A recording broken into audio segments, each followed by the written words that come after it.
Hello and welcome to the Barcast, coming to you on a Saturday evening. It's December 28th. This will certainly be the last um, Barcast of the year. And what better way to close out the year than by closing out the one?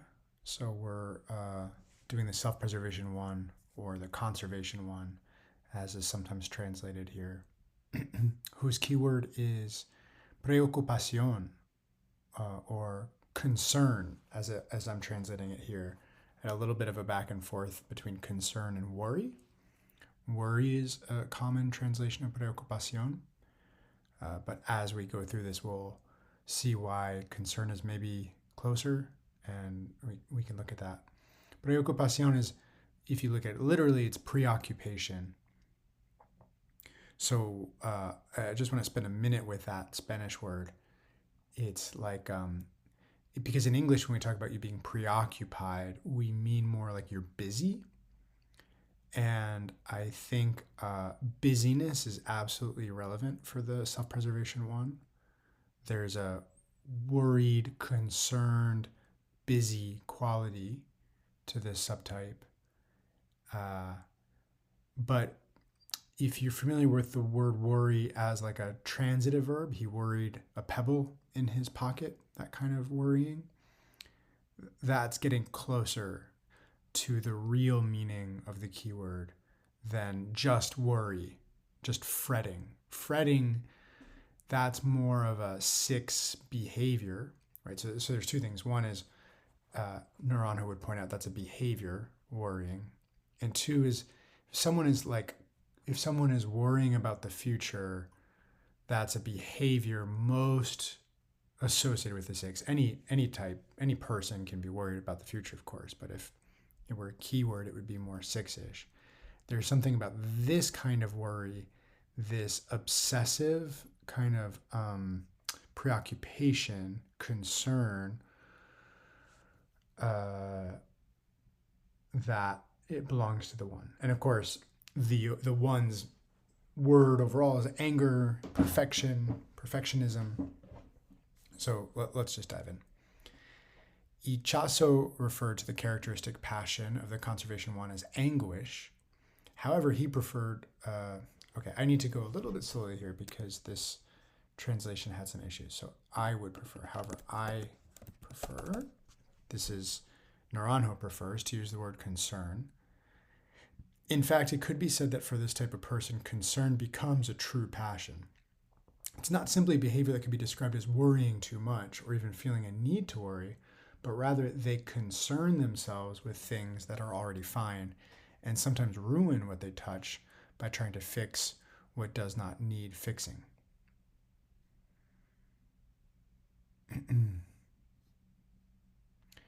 This need to worry can be understood as an exaggerated necessity for foresight and having everything under control, driven in turn by a fear that their survival or preservation might be threatened.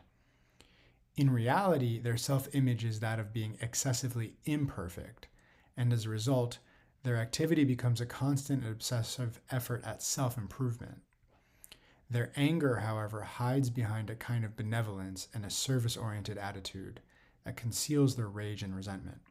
In other words, they transform their anger into goodwill. So that's the introduction to the self-preservation one here by Naranjo. And unlike the social one who really does feel like they've got it right, feels connected to perfectionism and therefore has the keyword of superiority. And unlike the sexual one who also feels connected to having it right and kind of imposes their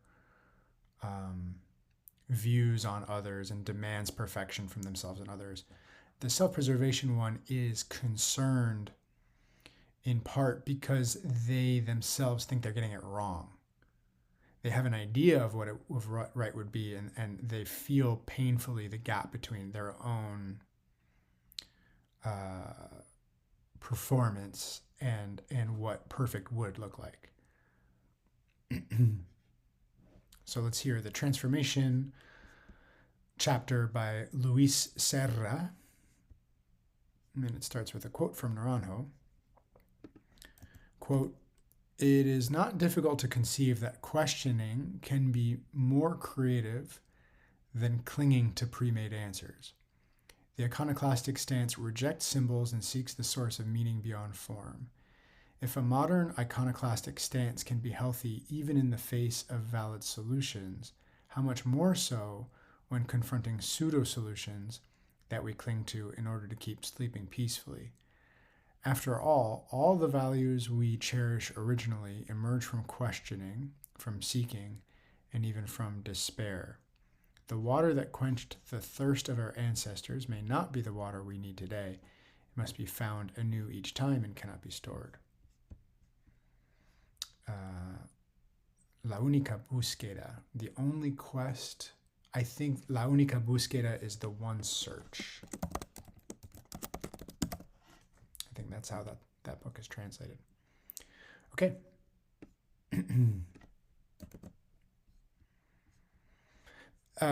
I'll say up front, this is one of the most sort of heady and intellectual chapters, and so I might not dwell on things as much as maybe they deserve. For instance, this passage, I'm just going to plow right ahead. So, perfection as a mechanical pursuit is a trap that prevents achieving what is truly sought. The anger of the conservation one, being so controlled and repressed, often goes unnoticed by them. Their control over reactions fosters a lack of self-awareness. The fundamental question points to how to stop being trapped in the cycle and the egoic script, put differently, how to awaken and stop sleeping peacefully. So we have an anger type here who is disconnected from their anger. The conservation one believes they're on the righteous path of transformation. Their zeal, that's a sexual one keyword there, their zeal for perfection and effort to improve themselves appear to contain strong doses of consciousness. Furthermore, their choice to prioritize duty over pleasure makes them believe they're on the right track. Their awareness of the ideal, the sacrifices to achieve it, the inner judge continually dictating what is right and wrong, and the accompanying sense of guilt make them think they have everything in their favor. But this is the trap that clouds awareness and prevents seeing things as they are. So, like the 9, remember we talked about the 9 sort of having certain qualities that make transformation hard because of sort of how close they are to selflessness, right? Altruism. These are qualities that the 9 has, but they're kind of asleep. The writer here, Luis, is saying something similar for the 1, although the 1 is the self-preservation one is more loaded up with in kind of an inner drive to improve, a self-improvement drive, unlike the 9. So continuing, the conservation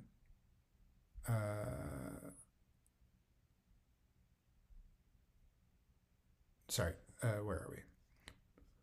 Perfectionism and anger and the anger tied to it are mechanical responses, pre-written scripts. There is no freedom, only rigidity, no love, only correction, no consciousness, only control, no essence, only ego. How could someone expend all their energy on a misguided cause? If perfection, sorry, I'm kind of clunking along here, but I do want to make sure that the translation is accurate.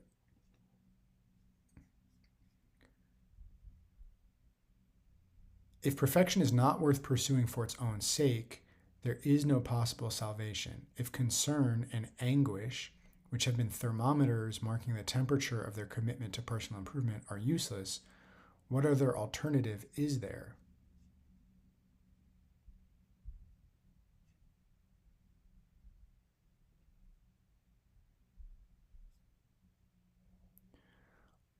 Oviparous animals must break the shell of the egg to live their lives and fully develop. The shell of the ego, the egoic circle, like the Yazidi circle of Gurdjieff, must be broken. Thus, the first step of transformation involves awakening, becoming aware of egoic mechanisms, and untying the ropes that keep a person trapped in their existential script. But how does this change, this awareness, this awakening occur? Awakening is traumatic. The habit of always wanting to be right and the systematic rejection of reality, which does not align with the ideal pattern of perfection, hinder the recognition of one's own mechanical nature. When it happens, the ground opens underneath one's feet and they're swallowed by the abyss of annihilation. On the other hand, if awakening causes trauma, trauma provokes awakening. An existential crisis, a breakup, an economic crash, a professional failure, sinking in despair shakes the ego. Control over the situation is lost. Personal demands yield no returns. Effort becomes ineffective. Faced with the impossibility of managing their own conflict, one must open the doors to trust in others, knowing that a teacher or therapist, though imperfect, can help, a proposition more difficult than it seems. Letting oneself be led. When you were young, you dressed yourself and went where you wanted, but when you are old, you will stretch out your hands and someone else will dress you and lead you where you do not want to go. Renunciation is the path to freedom. Renouncing perfection is the way to attain it.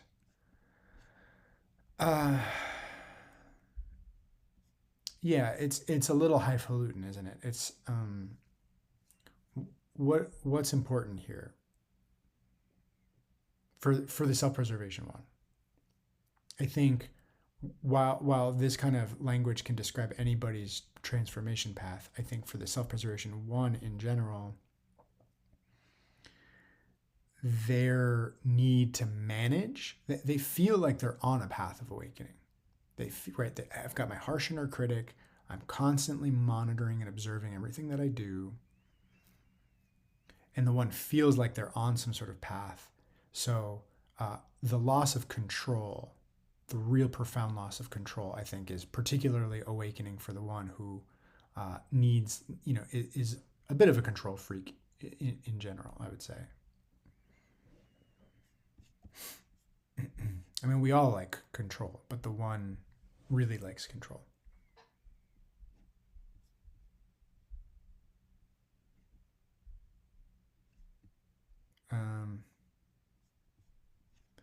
I'm going to kind of keep jumping around and see if we can find language that really animates the self-preservation one more fully.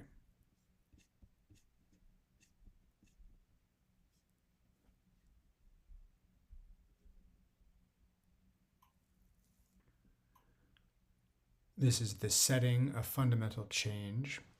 We live in a society where many changes occur. Some expected, others feared. Stable situations find little place here. People seek to change apartments, jobs, sometimes even partners after a crisis in cohabitation.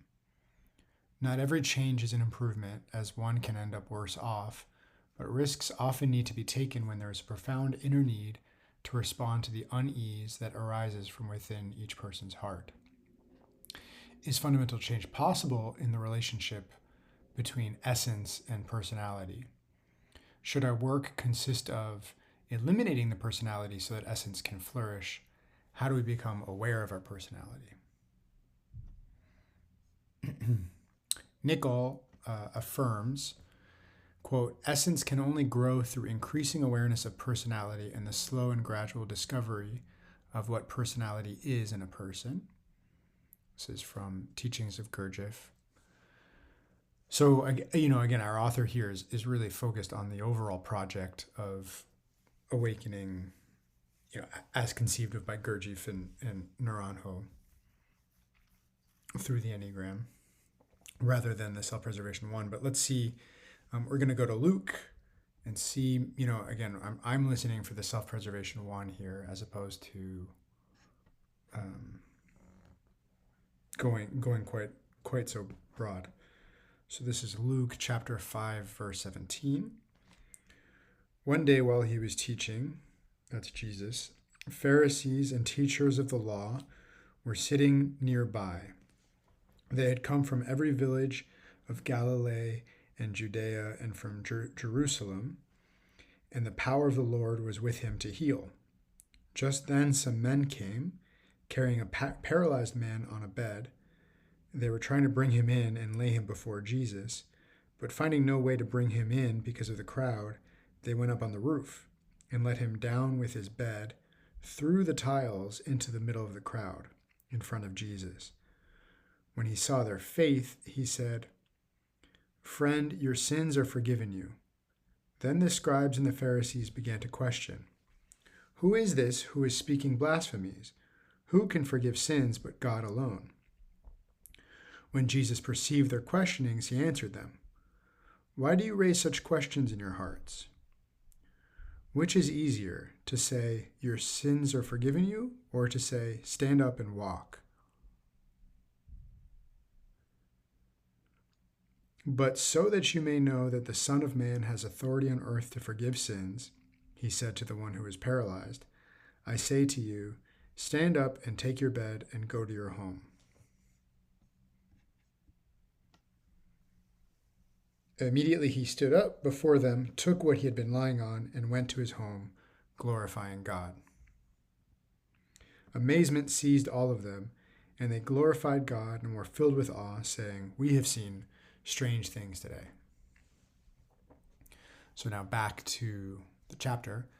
Our protagonist is a paralyzed man lying on a stretcher, or lying on a bed, really, or a mat, dependent on others to move from one place to another. He is not autonomous, unable to fend for himself, and always reliant on others, yet he possesses 4 very positive attributes. He is aware of his illness and paralysis. He wishes to overcome it. He has a group of friends who are committed to helping him improve and who will go to any lengths to ensure he achieves it. And he seeks the source of life in Jesus for the solution to his problems. I think part of, if we're trying to connect this back to the self-preservation one,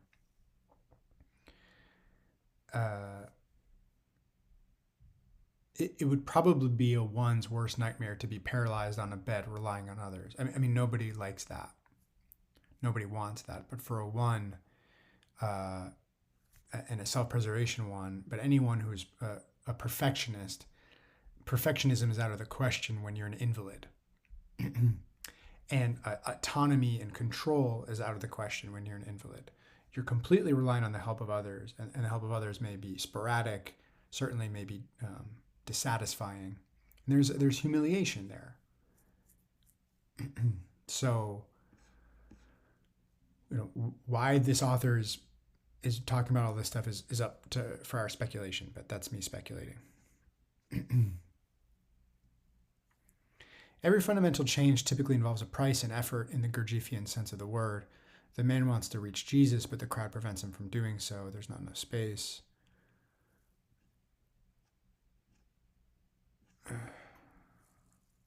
Okay. I'm going to kind of skip through the rest of the author's interpretation of the text here. I don't see how it's connected to self-preservation ones. Here we go. The script, El Guion. A conservation one woman comments on a statement by Claudio Naranjo that says, "The one pushes the river and does not trust the natural rhythms of life." We've heard that, pushing the river, before. This phrase from Claudio says, "The woman hit me very hard during SAT 1. It struck me like a slap in the face with all the force of truth. I perceived the entity, the monstrosity, the madness of my continuous effort, of forcing myself, forcing situations, forcing others.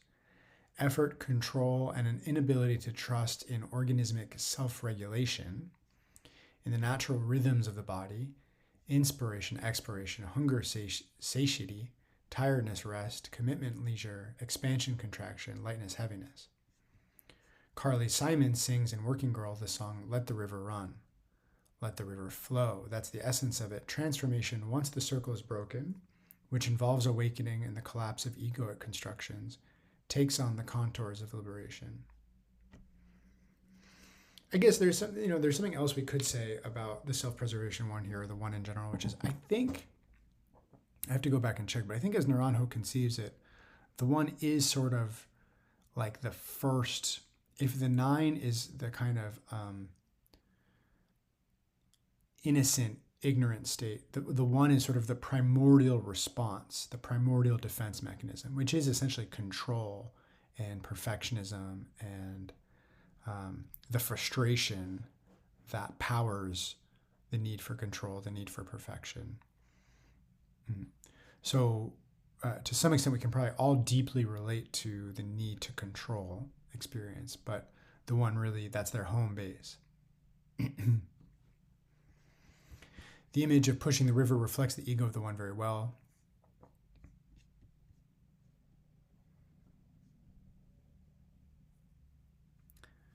Let the river run, let the river flow. There is no need to do anything. The river will reach the sea. Before merging into the sea's waters, it will carve out more or fewer meanders, perhaps leap spectacular heights, transforming into splendid waterfalls. It will trace either a short or an endless path, joining the source of the spring with the end of the sea, without haste but without pause, confident of its arrival, convinced that nothing needs to be forced.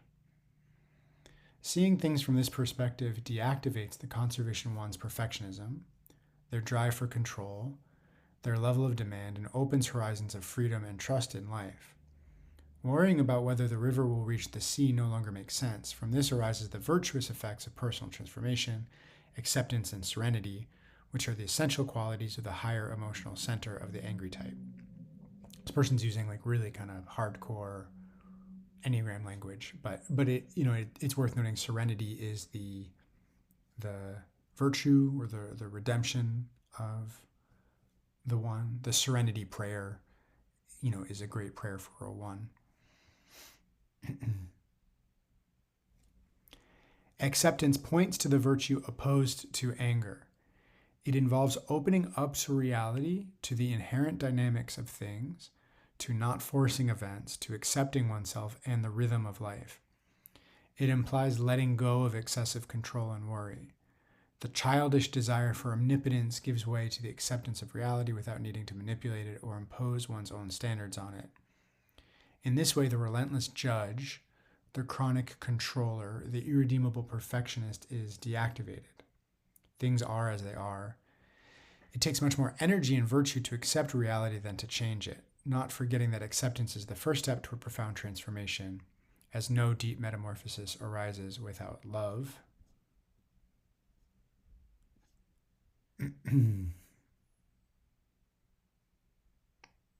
Quoting Kierkegaard, to let oneself go is to lose one's roots temporarily.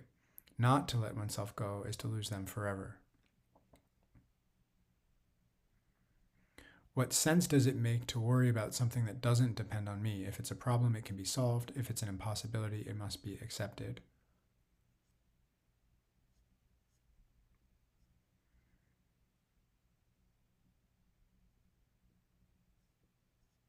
I'm going to kind of just keep browsing here.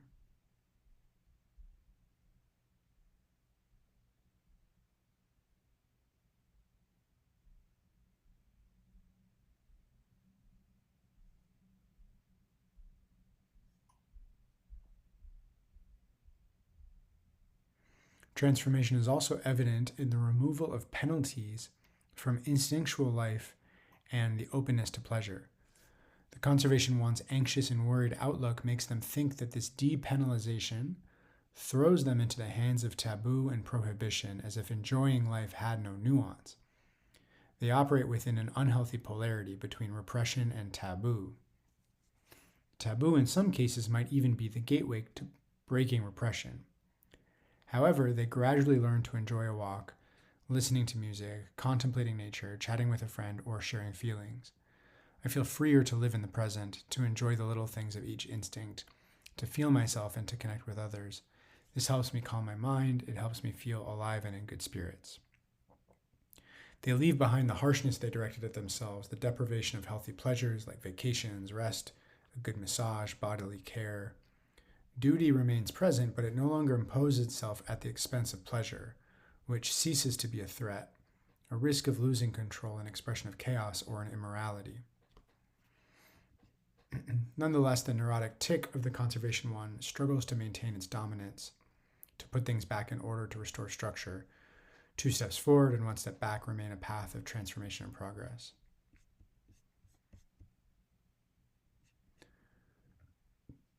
So I think we can say a little bit at this point about the relationship between the 4 and the 1.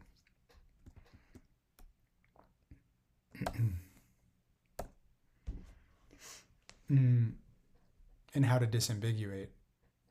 So a self-preservation 4 and a self-preservation 1, there's a line connecting the two. And I think both subtypes will relate to a kind of a demanding quality, a very interior demanding quality that may or may not feel like an inner critic.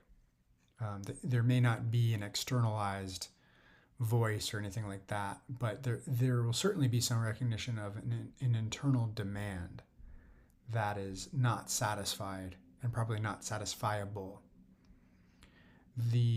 Some of the differences emerge in the response to that demand. So the 1 being an action type springs to action and hears the demand, it takes it quite literally as like kind of instruction. And so again, remembering the 1, there's a lot of morality, right and wrong, good and bad for the 1 in general. And so the self-preservation 1 will kind of suffer from this feeling of being in the wrong, being bad, being less than perfect, and will, for instance, deny themselves pleasure in a way that's sort of like I would deserve that if and when things were right, but things are not in order, and as long as things are not in order, I must be putting them in order.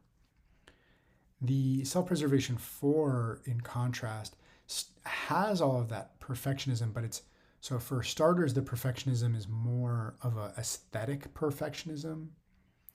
It's more maybe abstract or symbolic perfectionism. It might be more intellectual or psycho-spiritual perfectionism. The 4 is doing repressed, meaning that the 4 is happy to, lie on the couch, not doing much. That's so you're not going to really get behaviorally, you're not going to get confused between a 4 and a 1, but the inner sanctum of their personality structures seem to be pretty related. The 4 does respond to this sort of inner demand, and is like the self-preservation 1, exhausted by it.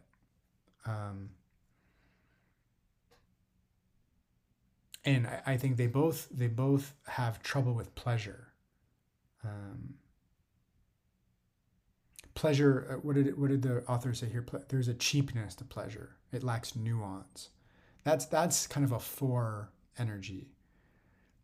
A 1 might feel like they don't deserve pleasure. They don't have time for pleasure. Or pleasure is for other people, but they're the ones who have to keep the thing running. Whereas a 4 might actually just like not be drawn to pleasure because it's sort of like cheap or kitschy.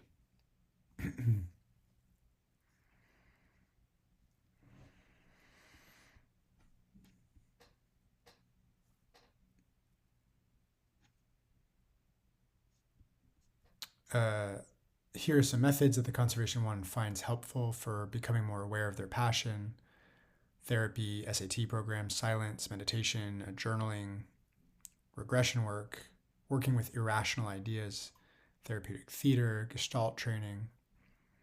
To heal the dominant passion, they highlight learning to recognize my needs, which are hidden beneath my anger, behind my anger, and progressively learning to express them. So again, that's the self-preservation connection between the 4 and the 1. This sort of explosive energy that's bottled up or repressed. Taking the risk of expressing anger without fearing that the relationship with the other will suffer a fail, disturbance, or rejection.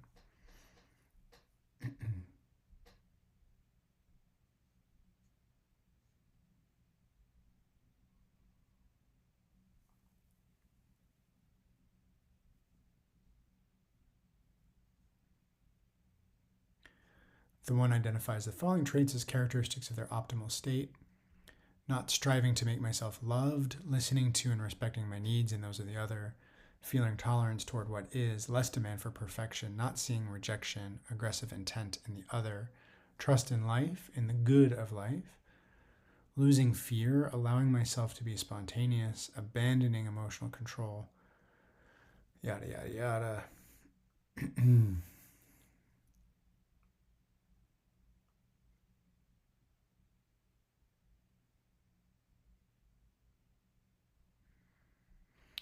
The angry type, in Dante's words, could not even open his eyes. The smoke symbolizes how anger clouds understanding, preventing discernment between good and evil. Being blinded by anger makes the role of a guide indispensable.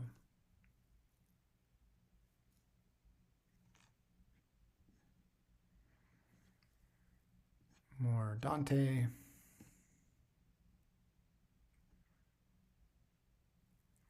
The conservation one has been wounded by perfection. Striving to achieve it egotistically becomes the ruin. The problem is that they misdirect it because they strip it of its soul.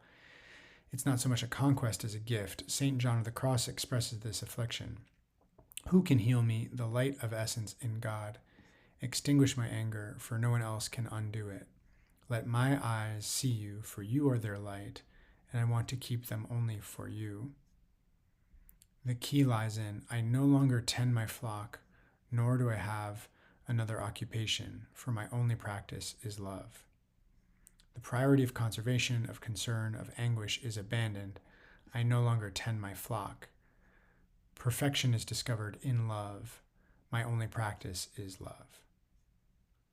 So that's the self-preservation one. Not a super illuminating chapter on the subtype, and so I wonder if we can just add some color here.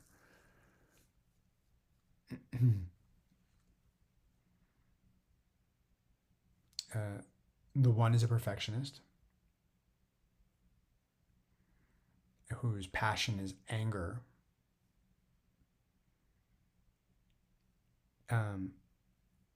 Anger in this case is the friction and frustration that comes up, with the difference between the way things are and the way things ought to be.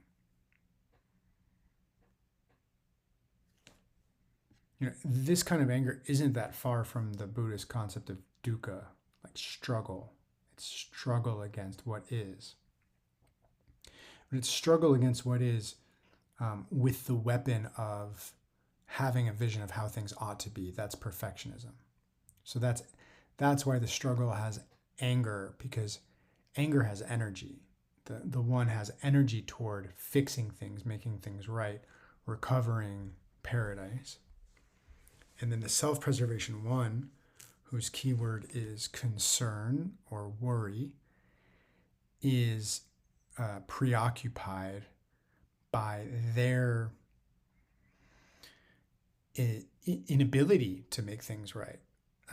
They feel the pain of their imperfections and the imperfections of others, and therefore they try harder to make things right, but all that effort is futile, or at least is frequently futile, in part because the self-preservation one suffers the same problem as all of the ones, which is like there's a lot that you don't control.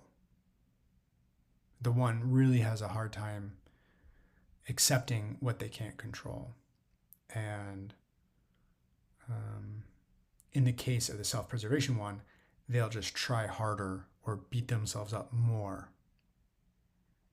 And of course, that doesn't work.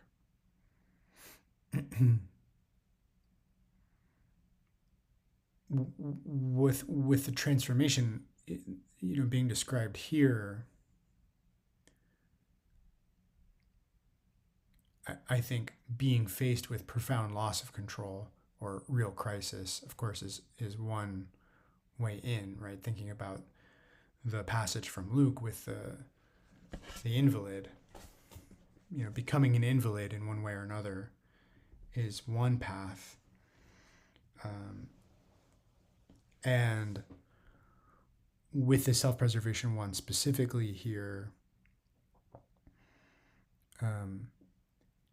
anguish is abandoned when one relinquishes the feeling of responsibility over things that one can't control. And I do really appreciate the end of this with the point being that perfection is not a conquest. It's not something that one achieves.